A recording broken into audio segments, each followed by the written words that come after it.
So as Suzanne said, my name is Mark Riedel. I'm with the Wisconsin Department of Natural Resources. I work at Fitchburg at the fish hatchery. And half of my title is project manager for the Rock River Basin, for the Rock River TMDL. The other half is, I also cover the Milwaukee Basin. And then the third half is Greene County. My background, I've got 22, 23 years of experience. I've primarily worked on large-scale watershed restoration projects, river projects, etc. Throughout the Great Lakes, the Appalachians, specifically, I'll talk about TMDLs in a minute, but on TMDL projects in a number of states. I've been with the agency for 3 years. Much of my career actually has been both in the private sector and then as a federal scientist. I worked at an experimental watershed for a number of years for the federal government. And I think with that, I'll just launch into it. A little bit informal.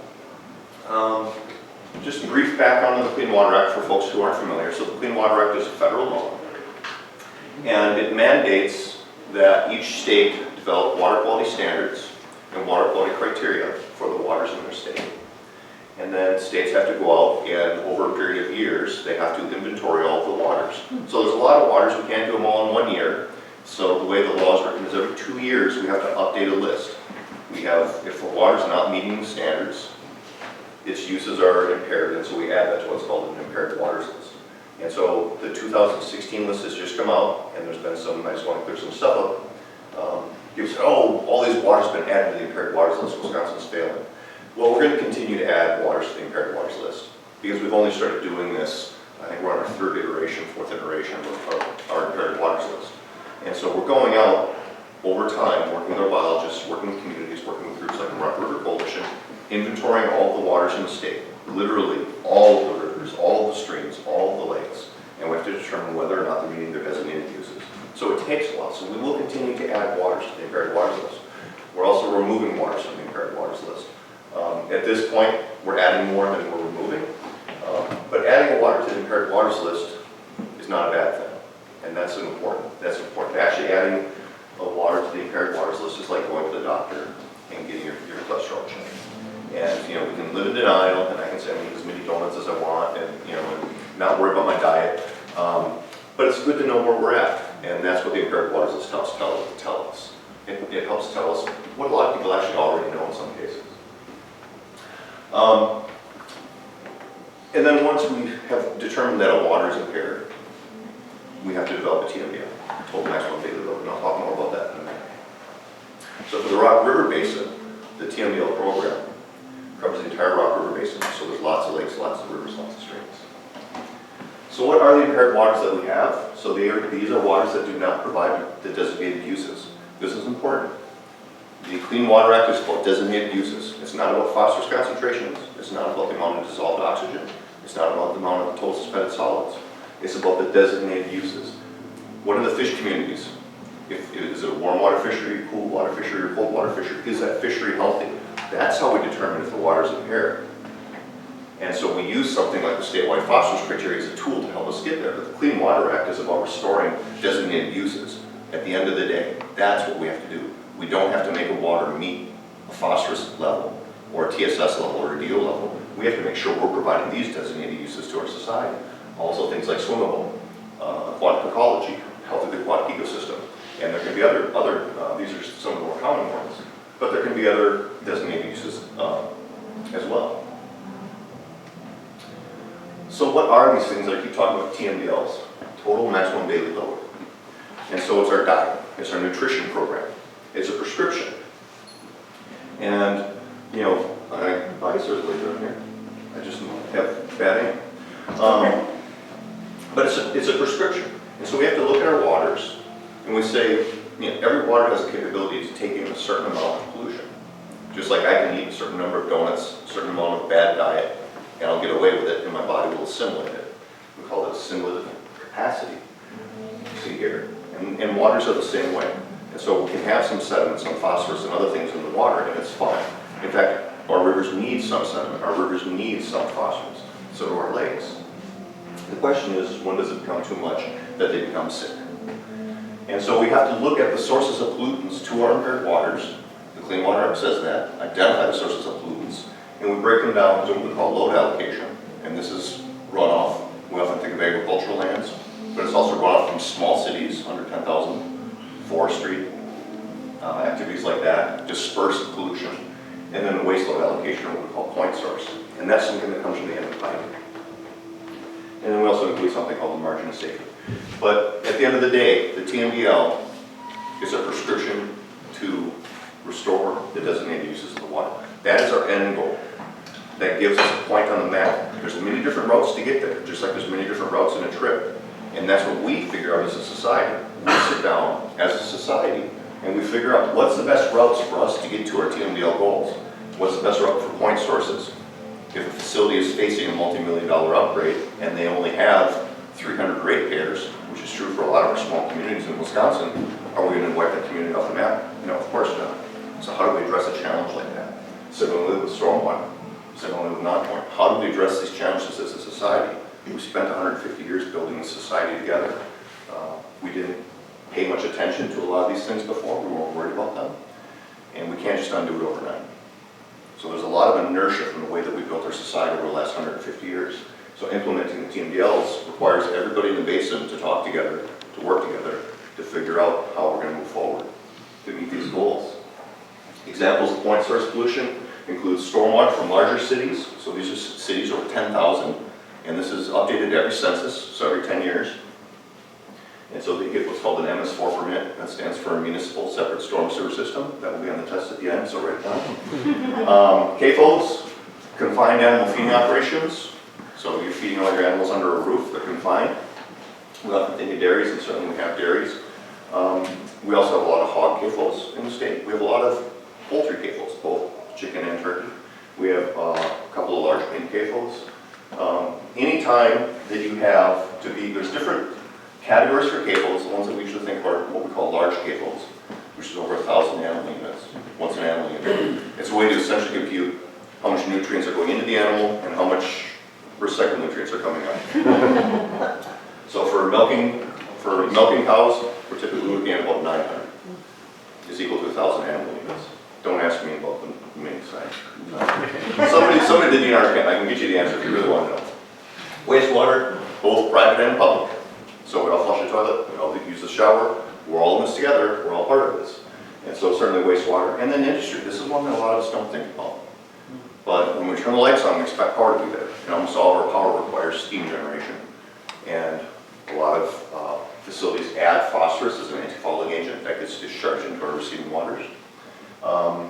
Metal fabrication, painting.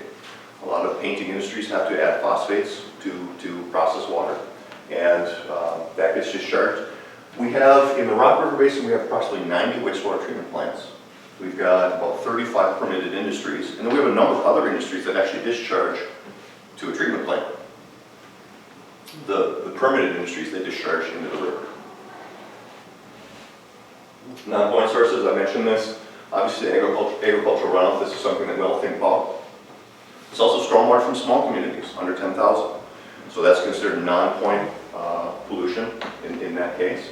And probably one of the biggest ones that we worry about is construction in developing areas in small communities and the stress that that causes. These are the most common ones. There's others. These are the most common. So shifting gears to the Rock River Basin. This is the Rock River Basin, and it is 68% agricultural land. And when I say agricultural land, I mean active cropping. I think it's even more important to note is that when we actually look at land ownership, about 80% of the land is owned by farmers or by people that lease to farmers. So that pulls in a lot of the forest land, pulls in a lot of non-farm wetlands, grasslands, things like that. So roughly 4/5 of our basin is owned by agricultural producers. These are directly from the TMDL report. And so for the Rock River Basin, we've got the total maximum daily load report that was developed over a few years. It was approved in 2011. That is a prescription, that's our roadmap going forward. So everything that we're doing is based on that report. These figures are from that report. It's a public document. It's available on the DNR website. If you're interested, please download it, take a look at it. We've got a webpage. I put it on a monthly newsletter. We do quarterly forums, all kinds of things. We do a lot of work with Coalition. Coalition is a very important partner. The Clean Water Act says that we have to identify the sources of pollution, and we can't just look at it annually. We have to look at it seasonally, because it's about designated use. Remember, we're talking about designated use. And so there's a seasonal aspect of designated use. When we look at over the 10-year period that the TMDL was developed, and we just look annually, we know in that 10-year period there was a couple of really bad springs, large snowmelt runoff events, and we had a couple of really big slugs of sediment yield. In this case, it's phosphorus as well from agriculture. And so on an annualized basis, bulk loading from agriculture comes to 64%.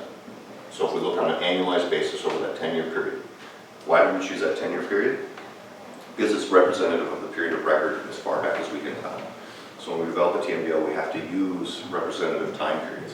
We have to include dry periods, wet periods, average periods. We have to include all those in the period analysis. So we chose 10 years that included all of those. And typically what we expect to see in ag, especially during snowmelt runoff and rain on snow events, is we can see a lot of sediment coming off. But it's not just about the sediment, it's also about assimilative capacity, right? There's a lot of water in the streams. There's a lot of water in the streams at those times. Those are our highest flow periods. And so the assimilative capacity is also very high in the spring. And it's very high for anything because you have a high volume of water, so it's a dilution. And I'm not saying that makes it okay, but we have to look at the assimilative capacity. So on an annualized basis, we know agriculture can be primary loading source. When we look at it seasonally, and we look at assimilative capacity, and we say, when is our assimilative capacity the lowest? When are our streams and lakes the most vulnerable? It's late summer, July, August, September.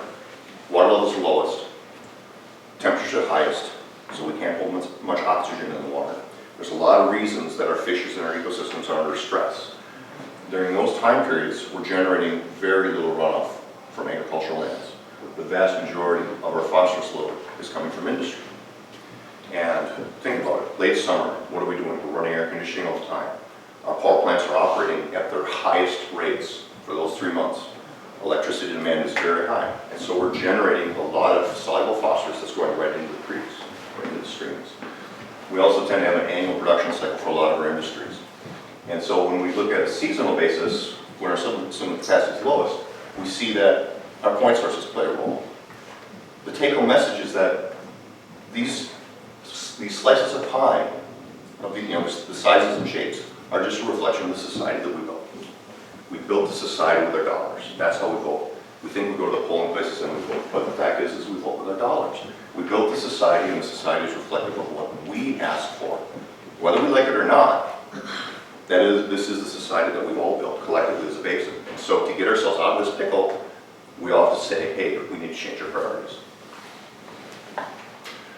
When we look at monitoring data, what am I doing for time, Susan? Let's see. Well, I'm doing pretty good. You have 14 minutes. Okay. So when we look at our long-term monitoring data, we've got a number of monitoring sites in the Rockford Basin. Anything that you see as red tells us that the phosphorus levels are too high. Anything that's green is fine. Yellow might be okay, depending on if it's a stream versus a river, because we have different phosphorus criteria. And the first thing that's going to come out of this is say, wow, there's a lot of red points. And that's true. And all the red line streams are listed as impaired, and any of the water bodies that are circled red are listed as impaired. There's actually been a few that have been added to this since this map was made. One thing I want to point out about these dots on here, though, is that as an agency, we do not have a significant monitoring budget. Our monitoring budget is around $700,000 a year for the entire state. For the entire state. And so we rely very heavily on our partners to help us provide monitoring information, monitoring data. We partner with industry, we partner with municipalities, we partner with other units of government, and we absolutely partner with groups like the Coalition. And our citizen monitoring partners are some of our most important partners for collecting water quality data. The data are quality checked, they're gathered according to standards, they're entered into the database, they are publicly available. And so they go through the same quality and training that we use for our own staff. And so a lot of the data that you see on here have been gathered in cooperation with a number of our coalition partners. And these are really important because they tell us things like, for example, my green dot's not working. You just can't see it. It's hard to see. Yeah, so Horcon Marsh is shown as an entire water body. It's not a big marsh up at the top, and we can see that that's in red. and so does high phosphorus concentration. And this is important because there's been, over the last 20 years, there's been a large watershed and agricultural restoration initiative up there with the U.S. Fish and Wildlife Service. And we have over 70 to 75% of land with nutrient management planning in that area. Some of the watersheds are over 90%. Horicon Marsh is a gigantic wetland, which means it's a trap. So when sediment goes into the wetland, it gets trapped. When phosphorus goes into the wetland, it gets trapped. We see phosphorus coming out of Horicon Marsh on the orders of 0.3, 0.28, well above the impaired level, coming out of the marsh. And so even though we know we have monitoring data and we've done, a lot of farmers have done a really good job of reducing runoff from the fields, Horicon Marsh is it's an incredible resource, but it is full of decades worth of, the sins of our past. And it's full of carp. And it gets a lot of windswept waves and a lot of sedimentary suspension. And so we can do a lot of watershed practices, and it's still going to release large amounts of phosphorus. And guess where it goes? It goes down to Lake Mississippi, which is the next lake downstream. Okay? Guess what? The phosphorus concentration of the water quality data in Lake Mississippi are almost identical to what's being discharged from Horicon Marsh. And so the TMDL focuses on addressing point sources and runoff from land, but we also have challenges within the system itself. And that's something that we need to keep in mind, is that as we implement practices, as we do work, we're not going to see things change overnight.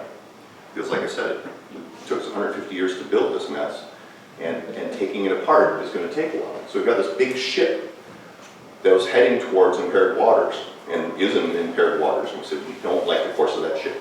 We need to change the course of that ship and point us back to clear waters. And so we have to get all the tugboats pushing in the same direction. And it takes a while to change the course of a really big ship. And sometimes the tugboats aren't pushing in the same direction. Sometimes they're fighting. Sometimes they're saying, it's your fault, it's your fault, it's your fault. And we're not going to get anywhere doing that. We have to get everybody working in the same direction to change the course of that ship. This is just an example of some of the additional long-term monitoring data. This is Lake Mississippi. Here you can see there's some pretty high concentrations here coming out of tile drains. This is in Dodge County. That's another challenge. I want to show this figure because we've talked about challenges and things being tough. This is the Rock River Rafting down near Beloit. And this shows the progress that we've made since the passage of the Clean Water Act in the 70s, and actually even before, from over the last 40 years. We have made a significant dent in our phosphorus concentrations in the Rock River. We have made a lot of progress. We are not there yet. We hit all the egregious offenders, all the easy targets. A lot of point sources did a lot of work. A lot of our industries invested millions upon millions of dollars. A lot of farmers implemented a lot of practices. And so we've been able to bring those phosphorus concentrations down. But we've hit the easiest stuff. And now what's remaining is the hard work. And so now the questions that we're asking the TMDL are hard. And so that's, as communities, as society, there's going to be more fighting. There's going to be more people struggling back and forth, and we certainly continue to see it in the news media. But as you can see, we've made significant progress towards our target. At this site, this is the Rock River Rafting. This does not necessarily, I'm not going to say that, this does not reflect every stream or every lake within the Rock River Basin. Clearly, we have some that need far more work. On wastewater, what have we been doing? Well, when the TMDL came out in 2011, we started writing new permits. And we developed a permit program, issuing a series of permits through an incremental permit system to get our treatment plants into compliance with the TMDL.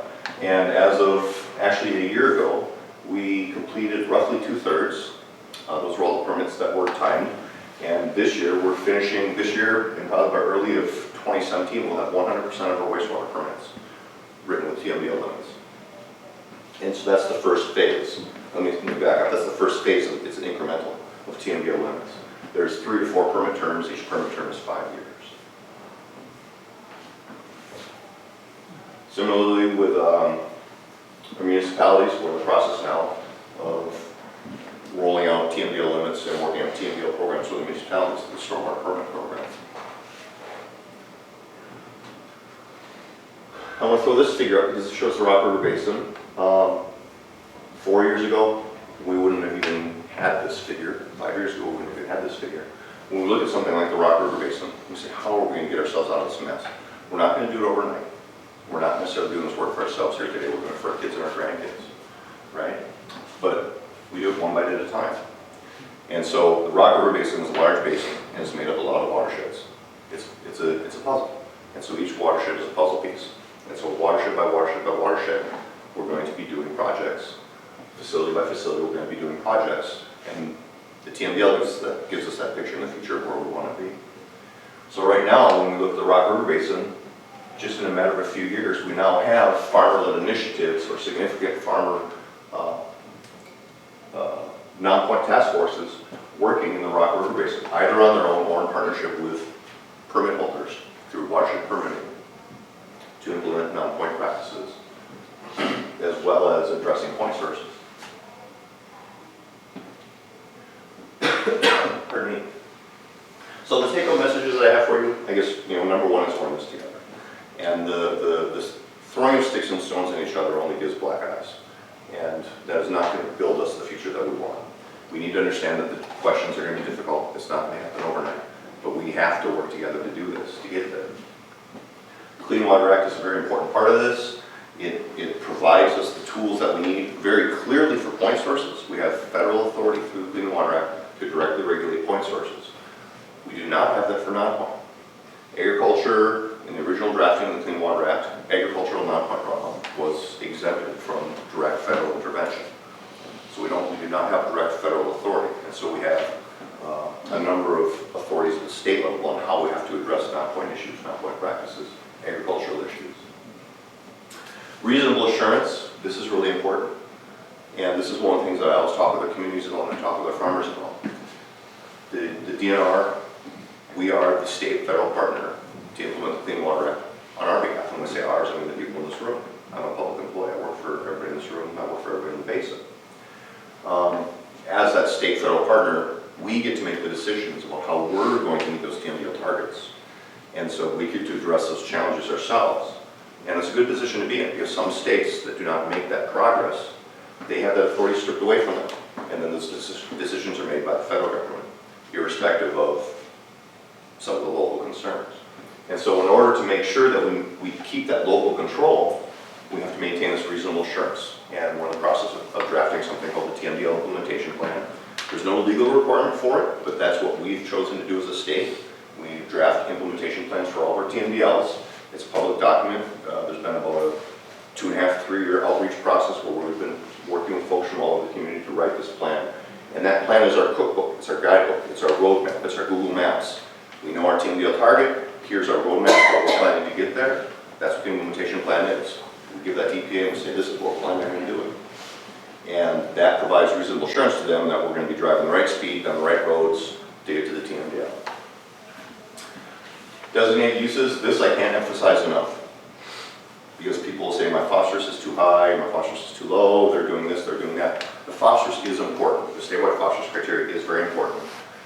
It's our first iteration.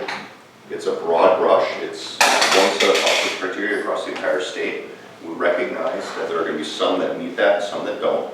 And so we're in the process now of basically, I don't want to say version 2.0, but we're moving forward to make it more sensitive to local issues.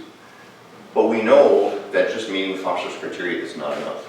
We have to restore the designated use. To delist the water, we have to say the impairment is gone. If it is cold water fishery, we have to say the salmonids are back, the trout are back, the bugs are back, the habitat's there, things are good. We can't just say the phosphorus is right or the phosphorus is wrong, something like that. Okay. These last two I'm going to talk about a little bit, since I think I have time. So agriculture on the non-point, I said that we don't have direct authority to work on agricultural lands, and we don't. One thing that we've not done a good job at, and I mean me, the people in my profession, we've not necessarily done a good job of implementing watershed practices or partnering with farms, partnering with the rural communities, understanding the challenges that they're going through. We've tended to come in and say things like farmers don't care about water quality, or we've said, I'm an expert, I have a lot of letters after my name, I'm going to tell you what to do, and we've not listened to farmers. And so we have spent, over the last 3 or 4 decades, we've literally spent billions of dollars on non-point practices, putting Band-Aids on bleeding arteries, treating symptoms. And we've been putting, they're good practices, but we're putting practices on farms, trying to incentivize farmers to put practices in places where the practices don't belong, where they might not work, where they make it impossible for that farmer, where something else would be a better solution. And we've not done a good job of engaging the farm community. We've been pointing our fingers. And again, this, I'm talking about the folks like myself. And so we're really focusing on working with farmers and listening to farmers. And those circles I showed you on the map where we have the farmer-led initiatives, the farmers are setting the targets. The farmers are saying, you know what, I run this type of farm. If I have somebody who's doing a cash grain operation versus somebody who's a vegetable producer versus a large dairy versus a small dairy, they're all farming under completely different economic models. So for example, one of the things that I don't have a graph of it, but we always say, well, you're a farm, you're a business. So you're going to want to maximize yield for the amount of money you spend on fertilizer and the amount of manure you put down. And so we develop these tools like Snap Plus and all this other stuff, and we say, you've got to maximize your yield. That makes the most sense. If you don't do that, you're not sensible. Really condescending, right? Or I'm going to give you money to put in practices on your land because clearly you don't care. That's also really condescending. That's kind of the approach that we've taken in the past. And it makes sense that it hasn't worked very well. Guess what? For dairies, most of our dairy farmers, they're not interested in maximizing return because their profit model is about herd size. And so they're going to keep investing money to increase yield well past the point of return based on yield because they're not selling their corn. They're producing silage. They're selling milk. And so we've developed tools in our heads as scientists and people in universities thinking, well, this makes sense. It makes sense in our minds, but it doesn't actually make sense on the farm because we've not listened to the farmers. And so we're spending a lot of time talking with farmers and what we call the three-legged stool, local control, soil health, and water quality. If we go back 60, 70, 80 years to the Dust Bowl, we know that if we protect soil tilth and soil health, water quality comes as a natural benefit, as a product of conserving the soil and good soil health. And the farmers know that. Farmers absolutely know that. And then lastly, Farm A is not equal to Farm B, is not equal to Farm C. There's a lot of challenges in farming, and we've all been guilty, and certainly agencies have been guilty of broad brushing farms and trying to do, each farm should do everything the same. And that's another part of the reason that things have maybe not worked out as we've hoped. And I'm guessing I'm out of time. It's not just end standing. That's the last slide, Susan. It's not advancing. Pushing the button. Cut you off. No, I went backwards. Okay, I'm done. Thank you. But I do need to move on. Thank you, Mark. We need to move on to Eric, so we'll hold any questions to see what kind of time we've got at the end. I do want to tell you that if you're thirsty or hungry, we do have fruit, veggies, cheese, hot water, and decaf coffee. So please help yourself. Well, one of the things you came for is to find out what in the world are we learning? What's the report from the river? What's the river telling us? And you guys are really lucky because we've been on the river long enough that we can actually tell you some stories and look at some data that we couldn't look at in the first 3 meetings. So I'd like to introduce Eric Compass from UW Whitewater, who's been handling all of the monitoring part of it. Eric?